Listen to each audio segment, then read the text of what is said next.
আসসালামু আলাইকুম। আজকে আমি এঁকে দেখাবো উড়ন্ত পতাকা। তো সাথেই থাকুন। ভালো লাগলে চ্যানেলটি সাবস্ক্রাইব করবেন এরকম শিক্ষণীয় ভিডিও পাওয়ার জন্য। অবশ্যই সাথে থাকবেন। ধন্যবাদ। আমি প্রথমে নিলাম 0 থেকে 8 এর মধ্যে 1 এ একটা পয়েন্ট আর 4 এ একটা পয়েন্ট দিয়ে নিলাম। এবার 1 থেকে বরাবর 5 এ একটা পয়েন্ট দিয়ে একটা দাগ টেনে নিব আর মাঝখানে 2.5 এ একটা পয়েন্ট দিয়ে নিব। আবারও সেম 4 ইঞ্চি যে এখানে পয়েন্ট দিয়েছিলাম ওইখান থেকে 5 ইঞ্চি আর মাঝখানে 2.5 এ পয়েন্ট দিয়ে নিব। এবার দুইটি দাগের মাথার মধ্যে স্কেল রেখে সোজাভাবে দাগ নিয়ে দিব। এবার আমি আপনাদের সুবিধার জন্য পয়েন্টগুলো লিখে দিচ্ছি।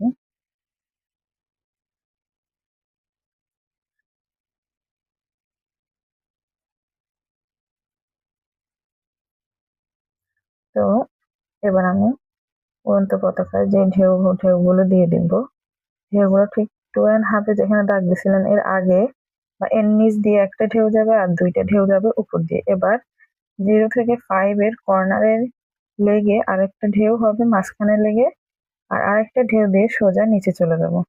এবার নিচের ঢেউগুলো এঁকে নিয়ে এবার যাবে উপর থেকে আবার নিচে 2.5 এর নিচ দিয়ে গিয়ে আবার উপরে উঠে যাবে। উপরে উঠে এবার সোজা গিয়ে ওই দাগে মিলাবো। এবার মাঝখানে 2.5 মানে ওইখান থেকে 4 তাহলে 3 ইঞ্চি তাহলে 1.5 এখানে মাঝখানে কেন্দ্রটা ঠিক করে নিব। এবার নিয়ে সেন্টিমিটারে চলে যাব। 0 থেকে 4 সেন্টিমিটার মাঝখানে 2 রেখে কেন্দ্রের মধ্যে 0 থেকে 4 সেন্টিমিটার আবারও মাঝখানে 2 এ স্কেল রেখে 0 থেকে 4 সেন্টিমিটারে দাগ দিয়ে নিব। এটা হচ্ছে মাঝখানে বৃত্তের জন্য। তো এবার আস্তে আস্তে পেন্সিলটা ঘুরিয়ে বৃত্তটা এঁকে নিব।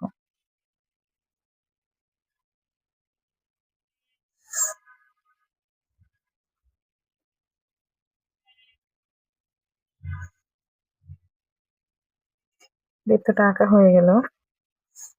এবার আমি অফ ক্যামেরায় গিয়ে মাপ দেওয়া যে দাগগুলা সঠিক মাপের জন্য ওই দাগগুলো মুছে আসবো, তারপর দেখাচ্ছি আপনাদেরকে। এই যে আমি অফ ক্যামেরায় গিয়ে দাগগুলো মুছে আসলাম।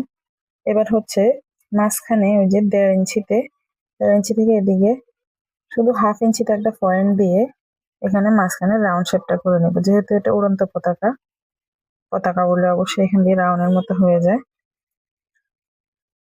এরপর আমরা রং করে নিব। রং করার জন্য আমার লাল, গ্রিন আর ব্রাউন কালারটা নিলাম। আচ্ছা আমি রং করে ফিরে আসলাম। যেহেতু রং করতে অনেক সময় লাগে তাই অফ ক্যামেরা রং করে নিলাম, ভিডিওটা লং করতে চাইছি না। তারপরে যে ফিতা বাঁধতে হয় পতাকায়, ফিতাগুলো একটু কালার পেন্সিল দিয়ে দিলাম। যদি ভালো লাগে সাবস্ক্রাইব করবেন, সাথে থাকবেন। ধন্যবাদ।